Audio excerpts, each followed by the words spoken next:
welcome to the driest material of Rally. I swear that we're going to learn something today about cap tables and financial instruments, and we're going to try our best to make it fun.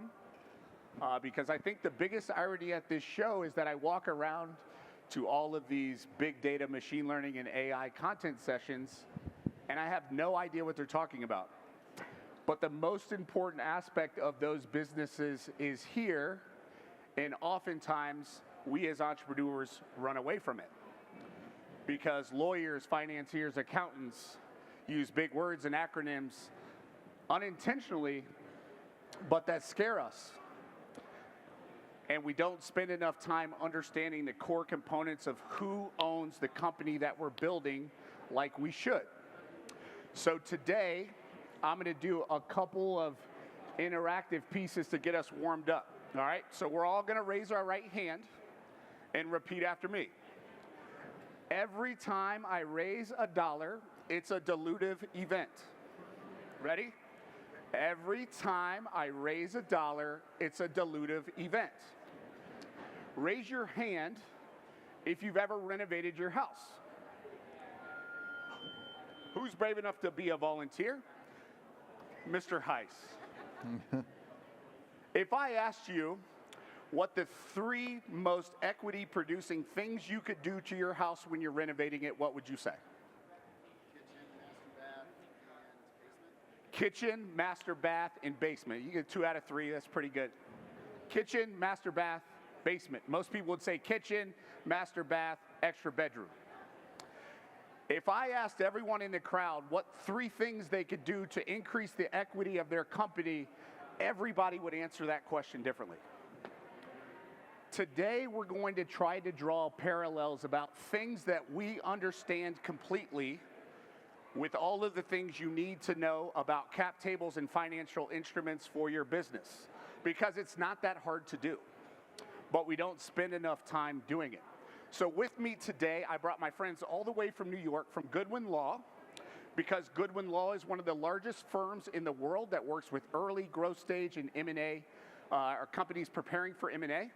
And they were nice enough to come to Indy and share what they know about cap table readiness for your next fundraise, for your next transaction, and all of the different ways that we leverage financial instruments along that journey. So with me today, I have Greg Cage and Heather Miles. I'm going to let them introduce themselves. We're going to go through some content today to set a solid foundation. I've prepped a couple of questions that I think are going to be really interesting, but I promise we're going to save 10, 15, 20 minutes at the end so that we can answer any questions that you guys might have. Sound good? All right, Greg Cage. Thanks, Matt. As Matt said, my name is Greg Cage. I'm a partner at Goodwin in our New York office. I sit within our private equity group, so most of my practice is representing investors across the life cycle of companies in a number of different industries.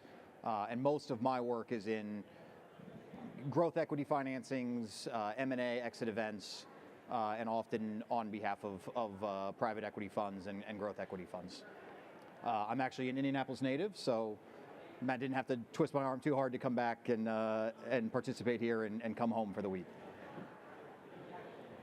I'm Heather Miles, and I'm a partner in our technology practice at Goodwin in New York. I work with companies throughout their life cycle and also investors. I work with companies from beginning of just having an idea through IPO and beyond. And typically, as the corporate lawyer, we're viewed, this is slightly glorified, but kind of as the quarterback of the team. And we work with other specialists, such as intellectual property or executive compensation, to help scale your company. Awesome. All right, so Heather has prepped some content today to set a strong foundation for the questions that we're about to ask both Greg and Heather later, and it will, I think, help serve us well in formulating some of our own questions out there. So Heather, take it away. Okay, great. And teach us all. Sure. I might stand up, actually. Yeah, I think please. it's a little easier. Please. So I've been working with companies for 20 years. I work exclusively with venture-backable, scalable companies or their investors. And so kind of there will be some themes that come up today that I think are really important takeaways for any company. But of course, everything depends on your business and will be specific to your business needs and goals. So there's a lot of different dilutive events or issuances of stock or options or other instruments as you scale your company.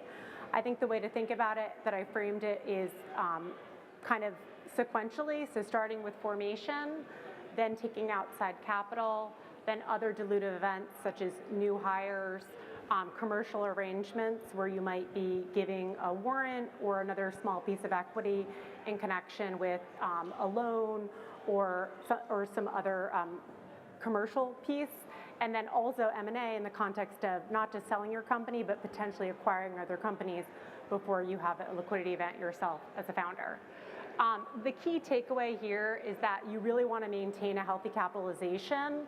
Truly, there's only two things that really matter to emerging companies from a legal perspective, and that is certainty over ownership of equity and certainty over ownership of IP. Today, we're talking about the first piece, but it's not more complicated than that. Tax is important too, but that's kind of a high-quality problem if you have issues. In terms of company formation, this is a place that I wanted to stop and pause, even though I think everybody here is probably really excited about talking about raising capital, because this often is the most dilutive event, is thinking about your founders, thinking about how you're splitting it up. Is it 5 founders are each going to get 20%? Is it 2 founders? You've decided 50-50 is fair. One of the ways I like I think having these conversations as the main founder, the CEO, it reminds me of like your freshman year roommate in college, where like you might like each other, but you don't want to spend 3 more years together. And so like hard conversations worth a year or more of happiness. And certainly the hard conversations here are worth like the long-term happiness for your company and success. There's some really key concepts in addition to the percentages of equity you're going to give each other. And that's vesting and acceleration. So vesting means that even let's just say the 3 of us are founders here. We'll say I take 25%, or I take 50%. These 2 guys are getting 25% each. But I'm not really sure, for example, if Greg's skill set which is business development, if we're too early stage for that. But I want to bring him in and give him a shot, and he understands the risk. So what we do is we say that to the typical vesting is you vest over 4 years with a 1-year cliff. So you get nothing vested, and then when you hit a year, you get a quarter vested, and then the rest vests monthly. This isn't just like venture lawyers being lazy. It really aligns the incentives, because after a year, like it's like where the rubber meets the road. Like, has Greg produced? Like, has Matt produced? Or have they taken other job opportunities? Do we even still have the money to kind of keep paying them? And so when you hit that year, somebody's working out. And then after that, you don't want the vesting to be every 12 more months, because that doesn't align incentives, because then people might be staying around just to hit their cliff and not really producing, which is why it switches to monthly.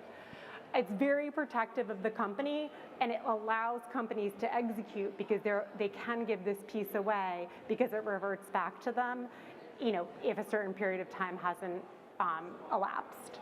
There's also acceleration, which is kind of the answer to Greg or Matt saying, well, Heather, like, I'm vesting, but what if we sell in a year? What happens then? Well, in that situation, we would want to make sure that the whole team is taken care of and that they're not losing out to the purchaser. And so there's a couple different types of acceleration. The one that's seen as kind of market standard for founders is called double trigger. So 2 events occur, you sell your company, and then you're terminated, because that fully protects you. The reason why it's not just selling your company is it can create a moral hazard among the team. So Matt can't go and negotiate something to keep him around with the buyer that hurts the enterprise value and benefits him, and instead the 3 of us are kind of treated equally, and it has the best chance of success. The truth is, oftentimes you don't need this and you're fully accelerating and the buyer's giving you packages, but you don't want that moral hazard issue, which is why you have the double trigger. And then later on you'll be giving equity to employees. It's really seen as the best practice in tech as opposed to life science, where you do really need scientific advisory boards, and advisors have a specific value to those companies. For tech-enabled companies, typically it's seen as best practice to limit most of your equity to employees and not to consultants and advisors. I can't emphasize this piece enough. Don't give equity away to a bunch of advisors. The best advisors truly do it for free, and then you can reward them and offer it to them later.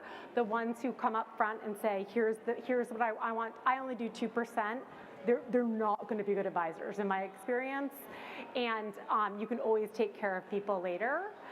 Of course, vesting helps, but then it's really awkward with advisors to terminate them because they usually have an industry connection. So you are in this awkward position where you've given somebody 2%, you have the vesting, but you're afraid of hurting your business or alienating people by terminating it. So that's really a piece where I think you really want to think twice, because again, you only get one piece, you only get one pie, and every time you give a piece away, you want to make sure it increases the value of the company. One of the other really important pieces, I think, to understand is also that, again, this is different for life science, where you need, doctors and really people with really specific subject matter expertise to kind of back and vet what you're doing. But for tech-enabled companies, no advisor, no name is going to get you money. A lot of times people think having that advisor on their cap table is going to get them money, but it's not. It's going to be the team who's there day to day, because that's who the investor is betting on, and it's going to be the execution of that team. So don't overvalue the advisor outside of life science. When it comes to raising outside capital for your company, there's two primary structures, or buckets. One is equity, and the other is convertible instruments. There's, positives and negatives of each one, and I think it depends on your stage and also your opportunities of what makes sense in your business context. And the most important thing ultimately, in addition to the other terms that are involved, especially with equity when it comes to control, is calculating that dilution, and it's much more complicated than it seems, which is why I think we thought this would be a good topic to speak on. When it comes to equity, there's two buckets, common and preferred. It's typical for venture-backed companies to be preferred, and there's some bells and whistles associated with preferred stock. The hallmark trait is having a liquidation preference. In 99% plus of technology-enabled companies that receive venture capital, that's a 1x non-participating, which means that if the company does well, everybody is treated like they convert to common. So it's only downside protection for the outside money. That's what you want. The good news is it's ubiquitous, and you very rarely see something else. You can see something else later on if there's a down round or something like that, but it's not typical, even in distress situations these days. And then when it comes to convertible instruments, there's a lot of benefits that we'll talk about, but you really need to be careful of the math because it's not as straightforward. When you're issuing equity, it's there in a pro forma. You see exactly what you're going to own after this happens. When it comes to convertibles, you don't know, and it really always ends up being a lot more than you think it's going to be if you're a founder or if you're an early stage investor. So there's an increasing number of types of convertible instruments for companies. This is largely because when I started practicing 20 years ago, and I'd say really before the 2008, 2009 financial crisis, you had to raise leave a business school, knock on a VC's door and raise $3 million to start your company because there was no third-party software to leverage that was applicable to your company. So you had to raise so much more to start. Now you can bootstrap or you can leverage so much third-party software that it's much cheaper, and for most companies the barrier to entry is a lot lower, which is great and fueling our ecosystem. Convertible instruments are really helpful in that respect for early companies because it allows you to kick the can down the road on valuation for them if they're set up properly. And that's good because you don't want the valuation, if you were doing an equity round, to be too low and way beneath what you're worth for obvious reasons. You also don't want it to be too high because that results in a down round. People used to laugh at me for a good decade when I'd say that, but now since the kind of height of the market in 2020, 21, 2022, we've seen a lot of down rounds, and it really does affect the companies. It makes it harder for them to access capital, and it's not what you want. You want to be issuing equity and diluting yourself relative to your value, because of that possible down round situation. That's one of the major benefits of using convertible instruments over equity for early stage companies. One of the other benefits is cost. It's a lot cheaper and faster. There's less paperwork to use convertible instruments as opposed to doing a full-blown equity financing. And then there's also control, which is a real company benefit. These types of instruments are rarely, sometimes, but really rarely associated with lengthy protective provisions, which limit what the company can do without stockholder approval, and also are really rarely associated with board seats, so the founders maintain control. And the truth is, in addition to your ownership, your control over the board typically is the most important thing for founders and vision of the company. Some of the downsides of corporate governance are the flip side of that, lack of control is there's not a lot of certainty. There's not a lot of governance, which creates uncertainty for investors, and it doesn't have the checks and balances that are good. Like corporations are formal, they're functional. There's a lot of function when it comes to governance, and at some point without that governance, it can cut against a company, which is why some investors, again, especially if they're writing a large check, will want you to do a priced round. But for the early stages, overall, using the convertibles as opposed to having a lot of governance is cheaper and better for the company. And most investors feel that it's therefore better for their investment because early stage investors are actually very aligned with the founders long term. And the worst part about using convertibles is people who don't understand the math. And on the investor side especially, we see just crazy stuff happen. Like I was investor counsel for a robotics company, and a well-known peer firm of ours calls me up, the partner, and he says, Heather, the company has not talked to us since they left their accelerator program 2 years ago, and they've issued 87 safes.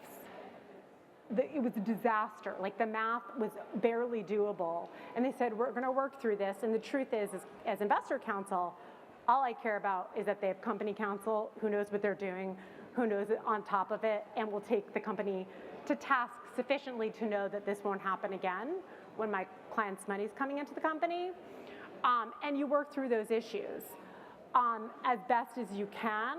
It's really helpful when there's experienced lawyers on both sides of the table, because you actually can provide much more flexibility when you have that trust, knowing that the company is in good hands with good company counsel. Heather, would you say the most important takeaway, if you only remember one thing from today, if you're going to use convertible instruments, you must do the math yourself, understand the math yourself, or work with someone who does. That's the most important part, because there is so much uncertainty associated with it. This is the most important thing to get right. That's absolutely the truth. People actually sometimes laugh when, I say I do math, and they're like, "You're a lawyer, you don't do math." And I'm like, "No, I'm the one type of lawyer that does math. We do math all day long, and to the point that we often fix the models for our clients because we do more math than they do on a day-to-day basis sometimes." And I mean our investor clients, not our company clients, which should rely on their lawyers for this. When it comes to some of the reasons why the math is so complicated is one thing is the way the pool's treated. So the option pool that you're going to adopt later on, which you don't know the amount of yet, because that will be driven by what's in your price round term sheet, which hasn't happened yet, like oftentimes, depending on the instrument, will be included in the pre-money. And so you're kind of agreeing to dilute yourself based on a pretty big factor that could be like 7%, 7.5%, sometimes 10%. And you're not sure what the impact of that's going to be because it's going to be established later on. You also don't know what other instruments you're going to use. Like I mentioned before, you used to, pre-financial crisis, you had to go raise $3 million. Notes were invented typically as bridge instruments to get you from that equity round to another equity round and to bridge that gap. Now they're used to seed companies. And so they were never intended for that purpose. And so the math gets particularly complicated when you have like notes on notes or notes in safes or 87 safes in one instance. And you just have to be really careful with that math. And a big benefit of safes is that they don't have interest, so the interest doesn't rack up because they're not a debt instrument. And underneath the IRS code, if you don't have interest on your loan, it's imputed to the investor, so they always have at least minimum AFR. It's not like they're in the deal for that. I mean, it's a nice sweetener, but they have to have it for tax purposes, essentially. And so safes don't have that, but in some ways, they're so simple, no one stops and does the math. That was improved when YC changed the form of safe to be a post-money versus a pre-money cap. That definitely provided some certainty, but it's still more complicated than it appears. So in terms of what a convertible note is, it's convertible debt. It is debt. It has to have interest. It's never meant to be paid back. That's not the intent. It's never meant to come out of the company because these companies, the point is to continue to put more into product and development and to continue to scale. But it is debt. And that's important because in a liquidation scenario, it mimics that 1x non-participating liquidation preference, which makes investors feel really comfortable investing in it because it's a little bit same with equity, especially when they don't have all these other rights and they don't have board representation. It's meant to convert, so it's never really meant to be paid back, but it's meant to convert at 3 different triggers, and it depends on the type of instrument. The one most companies expect is the next equity financing, so that priced round that's going to come up. And so the way it's set up is it converts at typically either a discount, so say it converts at 80%, so a 20% discount of the price per share that priced equity round is at. But oftentimes there's a cap, so it's 20% discount, but at no more than X million valuation. And that it's really important to understand that the valuation cap was created in response to using these instruments in 2008, 2009, when everybody's like, well, it's a bridge. I'm not already a big investor in the company. I don't know. They're not like headed right into another round that we're just bridging into.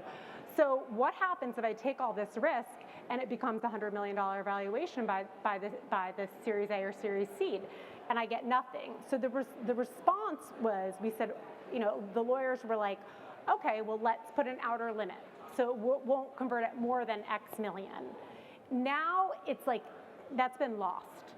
And that being lost, to the extent you're able to negotiate something better, has resulted in a lot of unnecessary dilution for companies.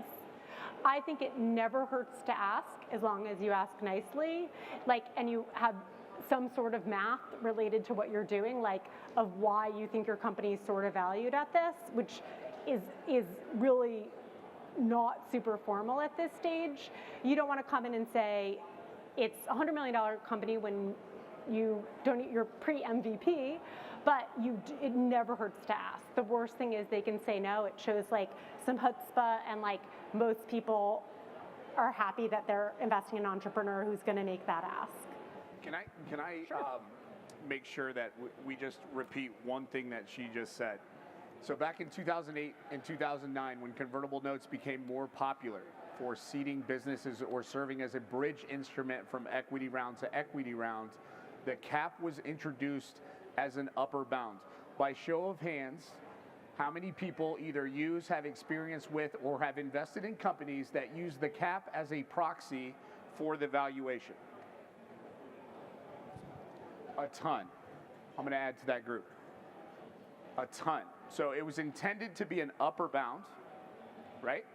And now we're using it as a proxy for pricing the round. It's an uncertain instrument. It makes the math really hard. We're abusing it. We're using a cap as a proxy for the price. Why wouldn't we just price it? These are some of the things that we're trying to work through. I think it starts with understanding context, history, intent. But it also, these are the questions that I want you to ask as you're thinking about your capitalization strategy and trying to figure out what to do and how to do it when you're working with your lawyers. These little nuggets, I think, are really important takeaways from today. And again, like, as long as you're asking in a reasonably nice fashion, like, I think your investor is only going to be happy for you to have it. And the truth is, it's a good test. Can your investor you're going to take money from engage in this dialogue, and can you work through issues? Because if so, you will kind of want to double down on that relationship. And if not, like, it might not be the best relationship long term for the company. So engage in the dialogue, just make the ask. They can always say no. So that's the next equity financing trigger. There's two more of when convertible notes could convert. One is maturity, and so that's a set date, usually within 3 years, when it's due. At the time it's due, the investors either agree to extend it because there hasn't been an equity round. Technically, they could get paid back, but it's literally never happened once to me in 20 years. It almost happened once with like an ex-founder's uncle, and we talked him out of it. And then separate from that, it could be converted into something in a set round. And it's important to have this contingency because in the off chance there are companies that become profitable really quickly. There's certain types of businesses where this happens, and they're not going to have an exit. It allows for that conversion to stock, which one, stops the interest, so the investors should want it, but two, the company should want it, but also gives the investors ownership of the company, which they want if it's a really high value company at that stage. And then there's the conversion on exit, and usually you get paid back, you're paid like, at least 1x return. Sometimes there's a multiple, but usually only in distressed situations, or some sort of predetermined valuation cap. Let's hit the safes next, and then let's get into Q&A. Okay. So in terms of safes, safes are another type of the other main type of convertible instrument that's used for seeding companies, and they stand for Simple Agreement for Future Equity. They are not debt. They're created by Y Combinator. They're publicly available. They're relatively new instruments, although they've been around for a while at this point. But they're not that simple. There's even 4 different types and then a side letter. In terms of the downsides from safes to convertible notes that we see, kind of the nuances, are that they're intended to avoid negotiation. Here it is, don't change it, this is YC's form. But the truth is, lo and behold, a lot of times investors want to negotiate. They want an MFN, or they want information rights, or something else. And so once you get into that territory, they're so simple and so terse that actually it's hard to edit them and build stuff in. You can end up so often, it becomes way more expensive than if you had done a convertible note financing. Companies think they can use them without a lawyer.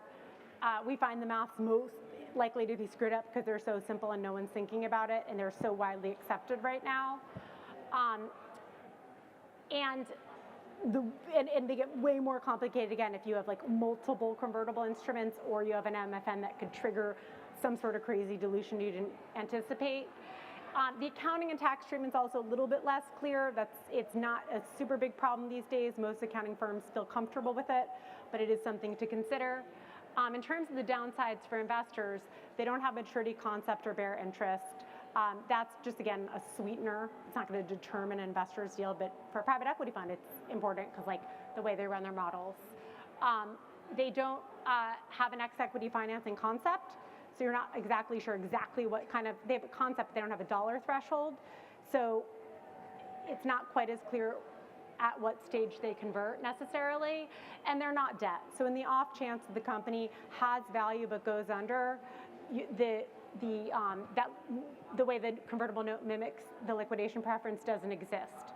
That's important for funds that have limited partners to understand.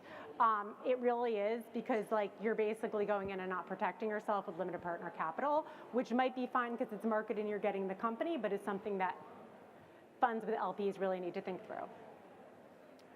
The things that we really prefer kind of as lawyers and see as benefits of convertible notes are governance. It's more robust. Again, like that can be annoying, but it also it creates great function in these companies. If done right, they're fast and simple. You're not plugging in a lot of fields. It's the discount, cap, maturity rate, interest rate, an X equity financing threshold, and it's much easier to fold in terms. And at the very least, just discussing these terms and running the math is important for companies to do. So if you're already doing it, you might want to consider using the note. All right, so we got 15 minutes left. We're going to do a couple of questions for Heather and Greg, and then we're going to open the floor for any questions that you guys might have. But I'm going to start with one thing that I've never been able to understand. Based on what you just said, why do you think they called the SAFE a simple agreement for equity, if in fact most of the things around its edges aren't simple at all? I mean, it's a great acronym, right? And it did create like wide adoption through the market. It's important to understand, like, in terms of our ecosystem, it has helped get a lot of capital into companies quickly. But there is an element with them that when they're used in haste, that can really cut against the company and cause potential problems like we saw. The YC did change the form, so instead of being a pre-money calculation, it was a post-money calculation, which really helped folks get a better sense of the dilutive effect. It's not perfect, but I think it greatly improved it. All right, so interesting. So not simple. If you ask me, probably not safe. I think there's another raise your right hand moment really quick to cover off on one thing that she said, that we are not going to stack safes unless it's the last possible resort to finance your company. All right, ready? We're not going to stack safes unless it's the last resort to finance our company. They're not simple, arguably not that safe, and it gets really, really tough when you put two on top of each other, because oftentimes it's not the 4-page agreement that you find on YCOM's website. All right, so Greg, switching over to you. So Greg deals with investors in companies that are later stage. Think Series B and beyond as they approach an M&A transaction or an IPO. Talk to us a little bit about the ramifications of a complex capitalization table, complex instrument decision-making earlier in your journey that then rears its ugly head as you get into later, larger rounds with more sophisticated investors. Sort of what's the cost of some of those earlier decisions, and what best practices or recommendations do you have for the audience? Yeah, sure. So, when you're talking about later stage, when companies are early in their life, a lot of the investors they're dealing with, a lot of the venture funds that are in that space, the angel investors, this is kind of part of that ecosystem. And so everyone understands it, and people are used to companies having to work through this in the early stage. When you get to later stage, and particularly when you get to an exit, and that's ultimately, for most companies, that's the goal, right? You're putting all this time and effort and blood and sweat and tears into this company that you're building for a liquidity event to reap the rewards from that. When you get to the later stages, those investors are often, you own your history. We're not interested in the unintended consequences here. We're buying the company from you, or we're investing, at a later stage, in a more mature company at a higher valuation. We want to know exactly what we're getting, and so that history is yours. And oftentimes you've referenced safes that are stacked, or founder issues if you've given away a lot of equity in a way that didn't pan out the way you were expecting. You've introduced hurdles to get to any kind of exit transaction, any kind of late stage financing. Where a buyer or an investor is going to say, you know, at best, that's your problem. And at worst, now we have pause. Did you manage this company well? Did you dilute really key employees that we want to be incentivized, and now they're not as incentivized as they should be because there's all these problems? And you've introduced execution risk. And that's the biggest thing, I think, from a late stage, and ultimately your goal is to get to a liquidity event. When you're ready for that, you want to be able to execute quickly and decisively and be able to capitalize on an opportunity, because as we've all seen, especially in the last couple of years, the market can turn very fast. You know, anything can happen that may impact your leverage when you're going through one of those transactions. So the ability, when you're ready, when the opportunity is there, to get there quickly and not have to deal with cleanup, reorganization, chasing down people that, you know, own equity from 5 years ago that are no longer involved. Those introduce hurdles to being able to execute quickly, and that can impact your leverage and ultimately can be the difference between getting something done and not. And I'm going to ask you a question I didn't ask permission for, which you'll love and appreciate. But just for order of magnitude, what's the cost of a Series B or Series C transaction, smooth sailing, and then what happens to the cost of the transaction when some of these complexities are introduced? The cost of the company or the investor? The cost of the transaction to the company. Heather may be better equipped to answer the company side of it, but You see this deferral happening live? So I'll answer the second part first, which is unlimited, what the impact could be. And ultimately there's a breaking point where it either doesn't make sense to do a deal or you have to find some other way to work it around, because the more complicated you make it, it can be millions of dollars, tens of millions of dollars in later stage companies, larger companies, because it gets very, very unwieldy and very difficult to kind of unring the bell once you've done it. But I'll punt on the first question to. Sure. So I think we typically see like the terribly stacked situation, or like so many convertibles more at the seed and A stage than at the B stage, because usually there's more governance. So the people around the table don't let that happen later on once you have outside board members. The most biggest cost is going to be the dilution, and it's like, again, like potentially incalculable. But in terms of actual cash for like a Series A company, like kind of the leading, you know, tech firms in this space, it's between 100 and 150K from the company side for fees typically, and without question, what the number one factor, assuming you have like a reasonably usual suspect investor on the other side, which typically you do because there's only so many people putting money in companies at that stage in those check sizes.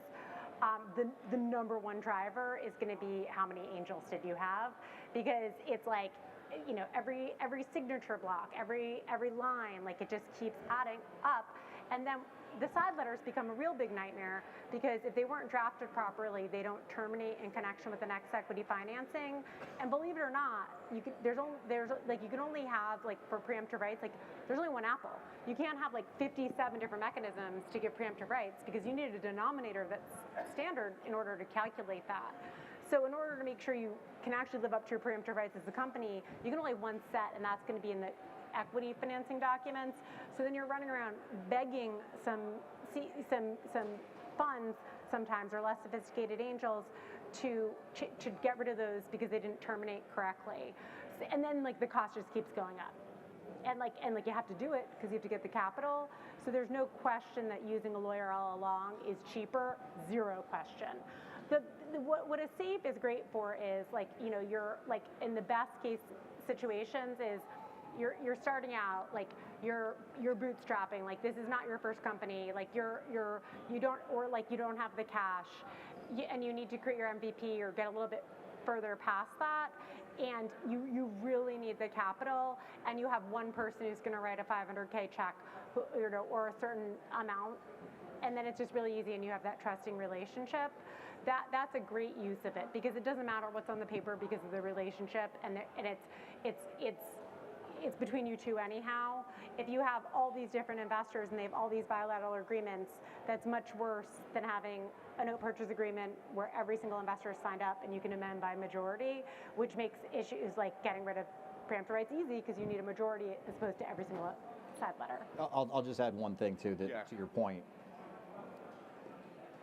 Any kind of reorganization, cleanup, all of that by itself can be much more expensive than the round, because the round is relatively standardized at this point, right? So Series A, Series B, people are using NVCA docs. They're kind of everybody, if you have an investor who does it all the time, that's relatively standardized. If you have to do a bunch of cleanup, that's where there's variables that you haven't controlled for, and the negotiations are thornier because you've got one pie at that point that you're trying to figure out who owns it. And people are not always incentivized to play nicely if you're asking them to take less than they thought they were getting. Negotiating good faith. Yeah, so that's a harder negotiation than your Series B investor who, you kind of know the terms that you're going to get. And it creates more friction. So in addition to being more expensive, it creates friction with your syndicate, which is not optimal for founders, and it's a big waste of their time. All right, so you're brave enough to open this up to the audience. We have about 5 minutes left. We can run a few minutes late if we need to, but I do want to open it up for any questions to Heather or to Greg or to myself about the importance of a clean capitalization table, strategy, financial instruments, when to use them, why to use them, how to use them. So if you have a question, hit us. I'm going to have to repeat your question. Where's the traveling mic at? No mic? All right. My question's on, let's say you got a seed round, it's priced, 6 months later you need to raise more capital.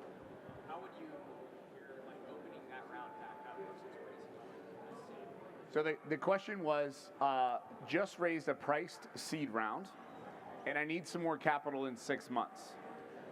What would you recommend? Open the round back up and take some additional capital on the same terms? Leverage one of these convertible instruments that we talked about, or reprice it again? Okay, so first, typically, if you're raising a seed round, it's going to get you kind of 12 to 18 months. It could be different, but depending on your company. And the reason for that is that it's like you're trying to build value, so your next round is like much higher. So like taking that money got the enterprise value much further after that period of time and executing on your plan. That said, in 6 months, what if there's another opportunity? What if your competitor goes out of business and you can hire their whole team? What if you're a little bit later stage and there's an M&A opportunity? In that situation, either could work, but it would really depend on the circumstances. Reopening the round it's really easy. It's like really efficient to reopen an equity financing round, actually. But if you were doing it because you're driving value up, because again, like there's some sort of other reason that you didn't anticipate, using a bridge instrument is a really smart idea because you'd have a higher valuation and it'd be less dilutive. You got to talk loud. You're in the back.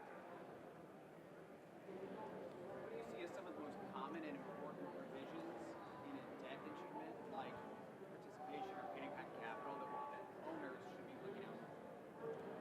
Can you repeat that question? I couldn't hear it. What are some of the most important provisions when leveraging debt instruments like convertible notes? For the investor? For the founder. For the founder. I mean, I think you want to understand that it's debt. So, like, if there were who are you dealing with? Because if this matures and they're not going to be like, typical ecosystem participants who just agree to amend it or convert it. It's at the election of the lender typically, so you'd want to make sure you're not doing business, you haven't issued that debt security to a competitor who's not aligned with you from an incentive perspective. The truth is most angels and VCs are, because it's their reputation, right? Like they want to keep attracting good companies. So I think that understanding that it's debt and it becomes due, and that you're not issuing it to a competitor or somebody who's not aligned with the future success of the company is probably the most important piece of it. I'll just add, if you're using something like a convertible note, you want to make sure you're using it for the purpose it was designed for. And particularly, as Heather said, if you're dealing with regular industry participants, they're going to be aligned on that. But if you're dealing with a strategic or an angel that isn't necessarily in that ecosystem all the time, that try to start making it look more like real debt, it's not supposed to be real debt. It's supposed to be, a bridge for an equity round. And the more you make, payments from the company during the life of the note or, anything like that, that's where you can get in trouble. And again, that usually comes with someone who's not doing it all the time. But that happens all the time with companies, especially when they're taking on money from strategic investors who are not VCs that do this every day. Sean?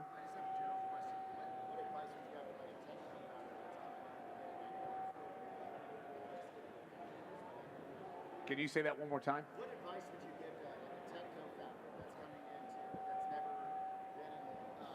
never raised money or never invested? So his question was, what advice would you give a technical co-founder who has never raised money before, might be doing this as a founding member of the team for the first time? Maybe he was in a senior management position at a larger tech company, and he's on this venture for the first time. What advice would you give them as they think about appropriate equity and other things? But I think you meant like a tech founder, or did you mean that they actually technical? You mean any tech founder? They're going to be the one that they get built it. He means Okay. the technical co-founder. Technical co-founder. First of all, you're lucky. Everybody wants to be you because you can raise capital. Because one of the biggest barriers to raising venture capital money is not having a technical co-founder. So you're in a good position. Engineers, comp science folks, they build great companies. There's visionaries out there who build the visionary companies, but some of the best companies, most of the best companies in the entire world have been built by engineers and computer scientists. So this is like another reason, a good bet, because not only do you have the technical expertise, but you're typically good managers because you problem solve and you care about efficiency and stuff. And my other advice is to go to any tech founder is build the best business you can. Like the rest of this is noise. Build the best business. Don't give stuff away because it really, really matters and can inhibit you later, but build the best company you can. All right, we have time for one last question, I think. All the way in the back, so you're going to have to scream. I'm just curious your thoughts on different cap table platforms like Carta. Oh, yeah. How early should those should companies be adopting it, and is there any downside? Yeah, so his question was advice around cap table management software. There's a few of them now that can be trusted. That's the good news. You have options. But tools like Carta, if you're familiar, when's the best time to introduce that? What's the risk of not introducing it? What's the cost to the business of leveraging platforms like it? So I'll let you take it. I have some thoughts, but you go first. I love them. It brings down the work that we shouldn't be doing at law firms that we don't want to be charging our client for. But you need to use a lawyer. So there's some aspects where folks think they can just issue equity. That's a terrible idea without talking to lawyers. But in terms of the visibility, the transparency, and just not having paper stock certificates, and some of the definitely in terms of option plans, that's great. But remember that these are SaaS products. So they're, even though the actual cap table, which you can export, should be totally right, a lot of times it's a SaaS product, so it moves around, and where they pull information from changes. So sometimes I get clients being like, this doesn't make any sense. I'm like, that's not the cap table, that's a new feature that was built on that platform, and that's why, and it's not perfect, it's a SaaS product. Usually, a lot of my clients are SaaS products, so they understand, or use them so they understand what I'm saying, but they're not perfect, but, and I don't think you need to waste money on it day one, but one of the real benefits is having all your information there to have a fast and affordable 409 evaluation if that's the provider you choose, and that you getting on super late is a little bit more cumbersome. So I think by the time you have your first priced round, we want our clients to be on it. Most founders do too, and it's definitely more efficient at that stage.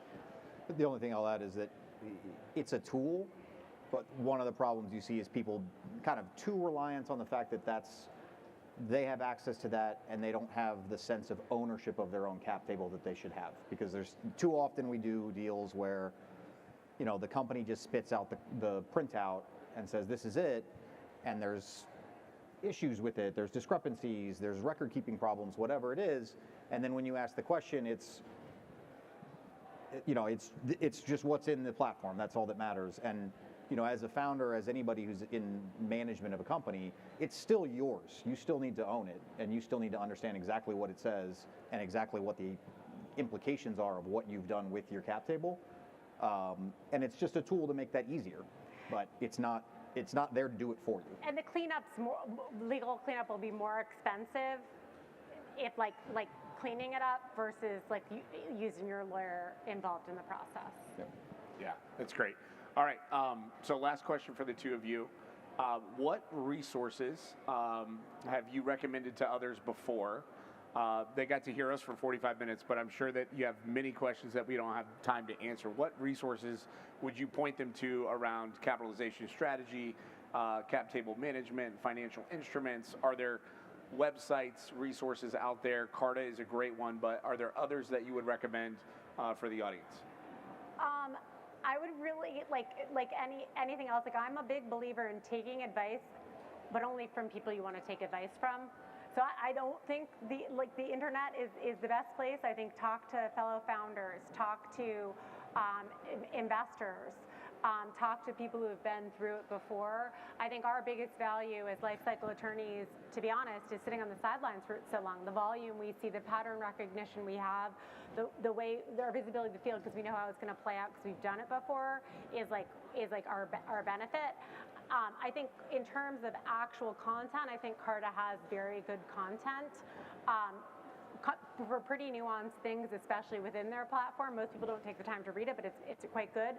A lot of the accounting firms have some of the best content. It's really nuanced, but if you don't want to like just ditch it off on a lawyer or accountant and you really want to own it, like some of the big accounting firms like have like, I mean, they're really precise over there. Like they don't whiff. It's like really drilled down and very accurate. All right, so to summarize our key takeaways for today, every dollar you raise is a dilutive event. We're not going to stack safes unless we really, really have to, and I hope you don't. But if you have to, I get it. And we're not going to stack safes. We're going to build the best companies we can. And you're going to build the best companies you can. Thank you so much for joining us today.